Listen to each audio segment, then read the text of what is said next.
Hello there. Thanks for joining me. I almost forgot to go online, but here we are. Things have turned a bit chilly here in Sussex, rather autumnal actually. But I did clean the windows this week, so hopefully you'll be able to see me a bit better. It's been a long time, hasn't it? In a couple of weeks, I will have been in lockdown, isolation, shielding, whatever you want to call it, for 6 months.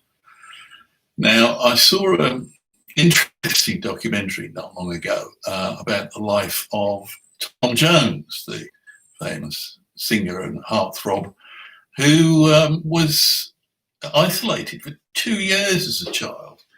And I thought, well, if he can do it for 2 years and come back as well as he has, then we can all put up with it for a little while. But what we are missing, I'm certainly missing, is the contact, connection with people. It's all very well sitting here. I can see you on Skype and Zoom and what have you, and I can talk to you on YouTube. But it's not quite the same as getting out there and sharing a beer in the bar at the end of a long day's conference, which is something, as many of you know, I seldom turn down. But of course, this is the time of the year when conferences and exhibitions start up again after the summer break in the Northern Hemisphere. I always have to add that for our Australian readers and South Africans. And today, in fact, is the opening of one of those events, which was deferred a little, the National Association of Chemical Distributors annual ChemEdge event, which is always a fascinating few days in which chemical distributors in North America have the chance to sit down together, walk around the exhibitions, see products and services on offer, and hear from some quite important people about the regulations and legislation that's affecting their business. ChemEdge this year has gone online and virtual. It is on now, actually. I'm missing it, sitting here talking to you. But you can go to nacd.com and sign up and register and attend the sessions for free. I hope they're going to be recorded, actually, and then I can watch them later. But that's not the only one, because next week, which was due to be Label Masters Dangerous Goods Symposium in Chicago, an event I always really enjoy attending, not least because I do like Chicago. In fact, this will be the first time for about 5 years when I won't be celebrating my birthday in Chicago. But again, that has gone online.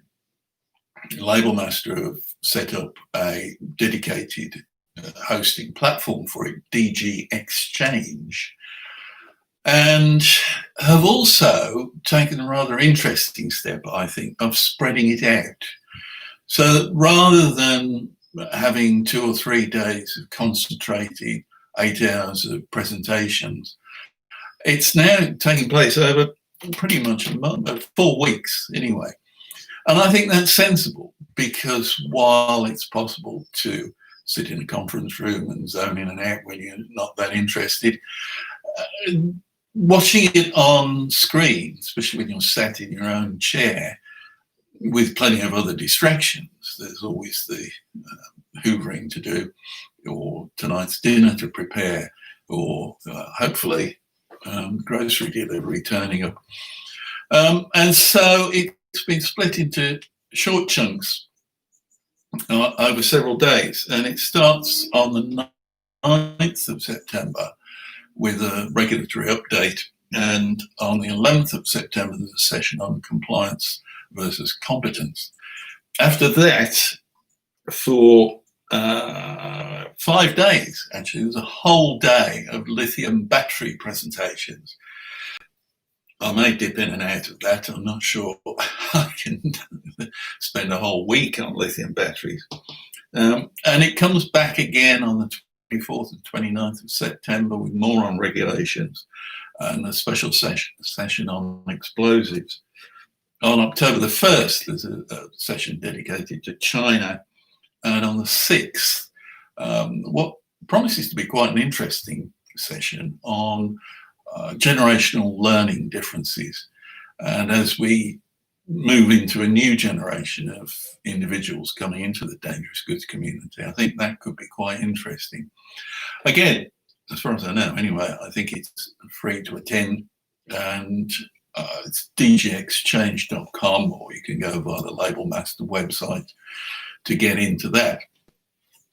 Also coming up quickly, and I need to be alert to this because I'm doing a presentation at it, is Label Line's biennial web show, as they're saying this year. It has been a biennial roadshow. We've taken it around the UK. But this year it's online, which means that wherever you are in the world, if you're interested in what's going on in the UK or in Europe more widely, you have the chance to attend free of charge again. And that too has been spread over the course of 3 weeks, with 3 sessions starting on the 15th of September and then on the 22nd and 29th. And if you've been to that before, or you've read reports on it, then you'll know that it concentrates very much on regulatory changes that are coming up on the 1st of January, but also some information on enforcement and incident response. So I hope to see you at that one. After that, the big one is the EPCA annual meeting. Again, it'll be a shame not to be in Budapest, but then once all this is all over, I dare say I can get a cheap flight to Budapest if I really want to.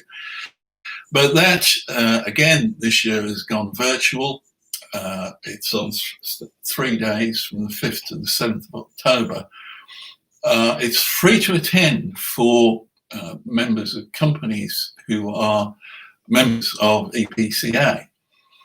And as you know, attending the EPCA annual meeting is never a cheap undertaking, although plenty of people do because of the business value that's attendant upon it. Whether that will be a drawback this year because there won't be the chance to wander around hotels and see your clients and your suppliers, I don't know, but there are some interesting looking presentation sessions already flagged up, were announced today. If you go to the APCA website, epca.eu, and you're a EPCA company member, you can see all that information there. Perhaps more interestingly, from the point of view of event organisers, is the Gastech, which is the big show for the these days largely LNG sector, although there's some LPG still there. And I can imagine it will be very interesting in terms of discussions about alternative fuels for ships, not just gas ships. That starts on the 7th of September. And there will be virtual exhibits. I will probably pop in and see how they're doing that, because that could be an interesting pointer into where we're all going to go next year, whether or not we come to an end of the COVID-19 crisis, because there are, valuable reasons for not having to spend all that money and time jetting around the world, staying in hotels, just to meet people. If you can do all that online, think of the money you could save. But as I say, it will be a shame not to be seeing you and shaking hands. And I do hope to continue to see you through this avenue. Meanwhile, the big news of the day, in case you haven't seen it yet, is that Axis Technologies and National Cargo Bureau, its owner, have today formally launched their HazCheck Detect system, which is a tool for identifying misdeclared and undeclared dangerous goods in containers. This has been coming for a while, been trialled by Maersk, which seems very, very happy with it, and could hopefully, fingers crossed, be a solution or help partly be a solution to the persistent problem of container ship fires.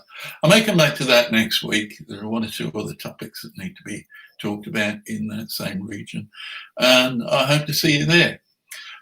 Thanks for watching this one. Take care and keep well. Bye for now.